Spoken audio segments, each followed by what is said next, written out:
Di sini saya juga sudah membuat pohon literasi. Dan isinya ini adalah judul-judul buku yang telah aku baca.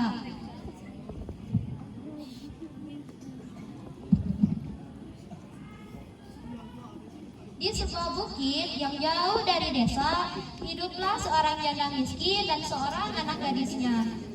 Anak gadis janda itu sangat cantik jelita.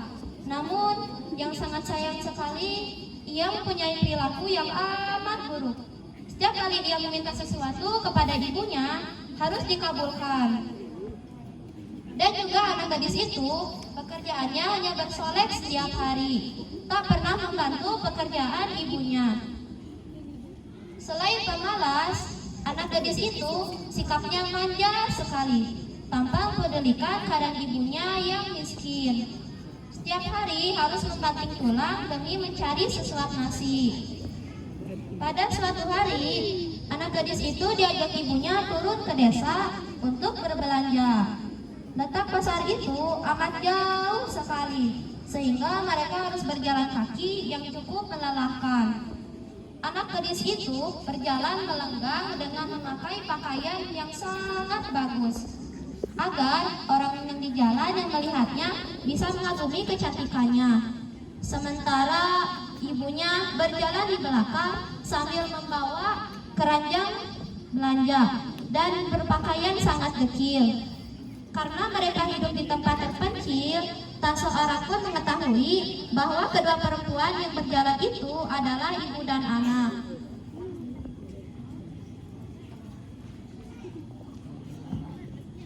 Ketika mereka mulai memasuki desa, orang-orang memandangi mereka.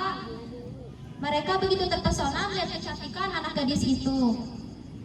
Terutama para pemuda yang tak puas-puasnya melihat wajah anak gadis itu yang begitu cantik.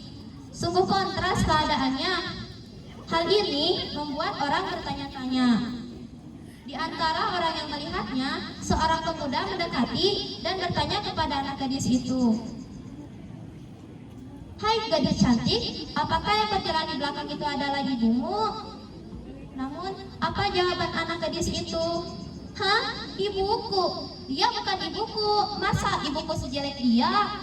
Kata anak gadis itu dengan angkuh. Si ibu yang mendengar ucapan itu masih tetap bisa menahan diri. Kedua ibu dan anak itu kemudian meneruskan perjalanan. Tak seberapa jauh mendekat lagi seorang pemuda dan bertanya kepada anak gadis itu,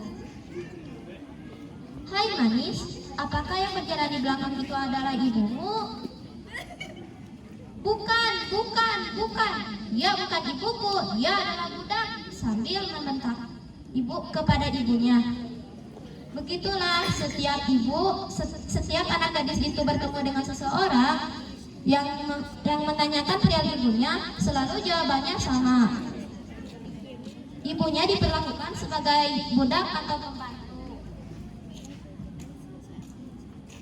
Pada mulanya, mendengar ucapan anaknya itu, si ibu masih tetap bisa menahan diri. Namun, setelah berulang kali kata-kata yang amat menyakitkan hati, si ibu tak dapat bisa lagi menahan diri. Si ibu yang malang itu pun berdoa, "Ya Tuhan, hamba sudah tak sanggup mendengar ucapan anak hamba yang durhaka ini. Ya Tuhan, kutuklah anak hamba yang durhaka ini.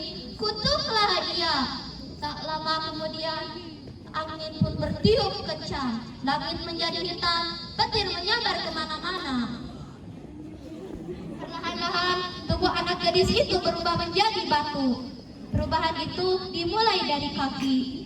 Setelah perubahan itu sudah sampai ke perut, anak gadis itu pun merengek menangis kepada ibunya meminta ampun.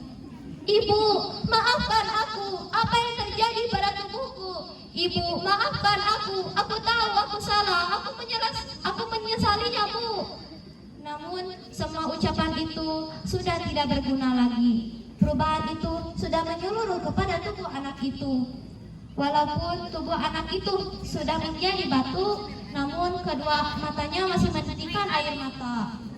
Nah, jadi makanya batu ini disebut batu menangis. Pesan moral dari kisah ini adalah selalu hormati puji dan sangilah orang tua, karena kesuksesan dan kebahagiaanmu akan sangat tergantung dari kedua orang tua. Pak Taufik menjahit kopiah dijahit baju yang utuh. Wabillahi taufik wal hidayah. Wassalamualaikum warahmatullahi wabarakatuh.